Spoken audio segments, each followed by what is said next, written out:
क्या गुमनाम बाबा ही सुभाष चंद्र बोस थे? हमने जो आज़ादी की लड़ाई छेड़ रखी है उसे गुमनामी बाबा एक ऐसा फिगर जिसे स्पिरिचुअलिटी से लेकर जियोपॉलिटिक्स तक का नॉलेज था।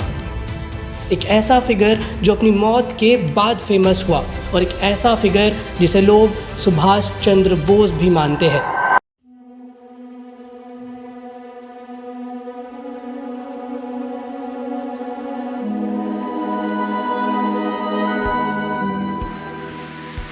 हमने अपने पिछले एपिसोड में आपको ये बताया था कि कैसे सुभाष चंद्र बोस की प्लेन क्रैश में मृत्यु हो गई। ये थ्योरी इतनी क्रेडिबल नहीं है। तो अगर उनकी मृत्यु प्लेन क्रैश में नहीं हुई तो आखिर वो गए कहाँ? इस एपिसोड में हम यही एक्सप्लोर करेंगे। वैसे तो ये माना जाता है कि 18 अगस्त 1945 के दिन ही सुभाष चंद्र बोस की प्लेन क्रैश में मृत्यु हो गई।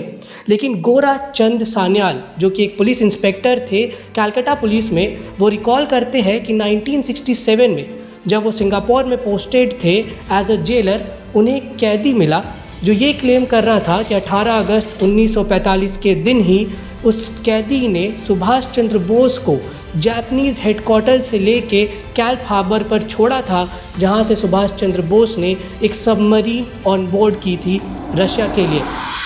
सिर्फ यही नहीं, वो ये भी क्लेम करता है कि सबमरीन में जाने से पहले सुभाष चंद्र बोस ने उसे 2 तलवारें दी थी जो कि वो गोरा चंद सान्याल को देना चाहता था, क्योंकि वो समझता था कि इंडियंस के लिए सुभाष चंद्र बोस कितने सिग्निफिकेंट है। अब ये माना जाता है कि सिंगापुर से सुभाष चंद्र बोस सबमरीन से रशिया चले गए। और इससे रिलेटेड एक बहुत इंटरेस्टिंग फैक्ट भी है।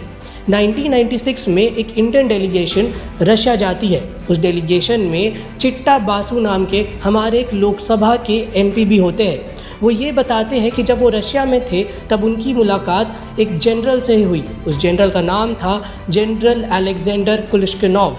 जनरल उन्हें ये बताते हैं कि 1946 अक्टूबर में सुभाष चंद्र बोस रशिया में एक पॉइंट ऑफ डिस्कशन थे, क्योंकि रशियन गवर्नमेंट को ये समझ नहीं आ रहा था कि वो सुभाष चंद्र बोस के साथ क्या करे। जनरल अलेक्जेंडर डिस्कवरी के साथ 2016 में एक इंटरव्यू देते हैं जिसमें ये भी बोलते हैं कि अगर इंडियन गवर्नमेंट रशियन गवर्नमेंट को एक फॉर्मल लेटर लिखे तो शायद सुभाष चंद्र बोस की डेथ मिस्ट्री सॉल्व की जा सकती है। बताया ये जाता है कि रशिया के बाद सुभाष चंद्र बोस नेपाल के रास्ते इंडिया आ गए।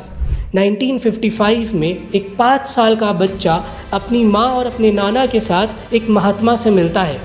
इस बच्चे के नाना महादेव मिश्र एक संस्कृत के बहुत जाने माने स्कॉलर थे और उनकी जान पहचान नेपाल के नरेश यानी कि रॉयल फैमिली तक भी थी। ये बच्चे का नाम राजकुमार शुक्ला है और उसकी माँ का नाम सरस्वती देवी है और वो महात्मा कोई और नहीं बल्कि गुमनामी बाबा ही है। राजकुमार शुक्ल अपने एक इंटरव्यू में ये बताते हैं कि 1955 से लेकर 1962 का दौर उनके लिए काफ़ी मुश्किल का था। बाबा अपना चेहरा किसी को नहीं दिखाते थे। गुमनामी बाबा एक पर्दे के पीछे से ही सबसे बातें करते थे, इसलिए उनकी आइडेंटिटी जान पाना काफ़ी मुश्किल थी। कि 1962 में कुछ ऐसा हुआ जिसके बाद राजेंद्र शुक्ल और उनकी माँ सरस्वती देवी को ये लगने लगा कि ये कोई ऑर्डिनरी बाबा नहीं है। 1962 में गुमनामी बाबा से मिलने आए पवित्र मोहन रॉय। पवित्र मोहन रॉय INA के एक्स इंटेलिजेंस ऑफिसर थे।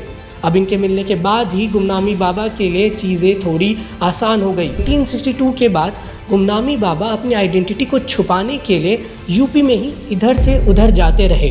1975 में एक घटना घटती है। TC बैनर्जी जो उस समय के अयोध्या के रिनाउंड होम्योपैथ थे, उनकी क्लिनिक पर सरस्वती देवी आती हैं और उनसे रिक्वेस्ट करती है कि वो उनके साथ चले गुमनामी बाबा का चेकअप करने के लिए।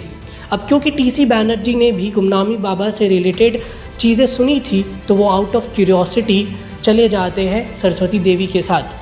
वहाँ जाने के बाद गुमनामी बाबा से मिलने के बाद जब वो घर लौटते हैं तो वो एक्साइटमेंट में अपने घर वालों को बताते हैं कि वो आज सुभाष चंद्र बोस से मिलकर आए हैं। ये अपने आप में काफ़ी बड़ी बात है। रीटा बैनर्जी जो TC बैनर्जी की बहू है, वो अपने एक इंटरव्यू में ये बताती है कि टाइम के साथ बैनर्जी फैमिली गुमनामी बाबा से काफ़ी क्लोज हो गई।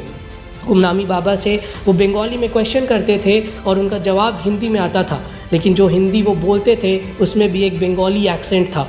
इन बाबा को मेडिकल से लेकर जियोपॉलिटिक्स तक का ज्ञान था। वो ये भी बताती है कि 23 जनवरी जो कि सुभाष चंद्र बोस का बर्थ एनिवर्सरी है, उस दिन भी कुछ लोग बंगाल से आते थे गुमनामी बाबा से मिलने और वहाँ एक सेलिब्रेशन होता था। अभी अपने आप में काफ़ी चौंकाने वाली बात है। खैर ये बातें तो आई विटनेसेस की है, लेकिन आई विटनेसेस के अलावा भी कुछ ऐसे एविडेंसेस हैं जो ये पॉइंट आउट करते हैं कि शायद गुमनामी बाबा ही सुभाष चंद्र बोस थे। जैसे कि गुमनामी बाबा के मरने के बाद 1985 में सरकार ने उनके सामान को कलेक्ट किया। जब उनके सामानों को देखा गया तो उनके सामान में कुछ बहुत चौंकाने वाली चीज़ें मिली। बाबा के सामान में नेताजी के पेरेंट्स के फ़ोटोग्राफ्स निकले। यही नहीं, नेताजी से रिलेटेड जितने भी रीसेंट आर्टिकल्स थे उन सब के न्यूज़पेपर कटिंग्स भी मिली, बाइनोकुलर्स मिले, गोल चश्मे मिले, इनफैक्ट रोलेक्स की घड़ी भी मिली। अब मुझे ये नहीं समझ आता कि कौन सन्यासी है जो रोलेक्स की घड़ी पहनता हो। और अगर अभी भी आपको ये नहीं लग रहा कि गुमनामी बाबा ही सुभाष चंद्र बोस थे, तो मैं एक फैक्ट और आपके सामने रखना चाहता हूँ। 1998 में जस्टिस मुखर्जी के अंडर एक कमीशन बनाई गई थी सुभाष चंद्र बोस के डेथ मिस्ट्री को रिजॉल्व करने के लिए। इस कमीशन को हेड कर रहे थे जस्टिस मुखर्जी, जिन्होंने आगे जाकर 2010 में ये माना कि वो कन्विंस्ड थे कि गुमनामी बाबा ही सुभाष चंद्र बोस है। लेकिन क्योंकि एविडेंसेस इतने ठोस नहीं थे, वो 100% ऐसा जजमेंट नहीं दे सकते थे। अब शायद ये बात प्रूफ इसलिए भी नहीं हो पाई क्योंकि कुछ एविडेंसेस थे जिनको लेकर आज भी काफ़ी क्वेश्चंस उठते हैं, जैसे कि गुमनामी बाबा की हैंडराइटिंग। जब उसको मिलाया गया तो सरकारी एक्सपर्ट्स ने ये बोला कि गुमनामी बाबा की हैंडराइटिंग सुभाष चंद्र बोस से नहीं मिलती। वहीं जब एक प्राइवेट एक्सपर्ट ने इसे जांचा तो उसने ये पाया कि सुभाष चंद्र बोस की हैंडराइटिंग और गुमनामी बाबा की हैंडराइटिंग मैच करती थी।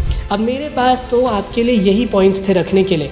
मुझे नहीं पता कि क्या गुमनामी बाबा ही सुभाष चंद्र बोस थे या नहीं, लेकिन शायद जो एविडेंसेस बता रहे हैं और जो लोगों का इंटरेक्शन उनके साथ रहा है, बहुत पॉसिबिलिटीज़ है कि गुमनामी बाबा ही सुभाष चंद्र बोस थे। खैर जो भी हो, अगर आपको हमारा ये एपिसोड पसंद आया हो तो प्लीज़ इसे लाइक करें और हमारे चैनल को ज़रूर सब्सक्राइब करें। ये नया चैनल है और हमें आपके सपोर्ट की ज़रूरत है। आप अपना फीडबैक भी हमें कमेंट करके बता सकते हैं। जय हिंद।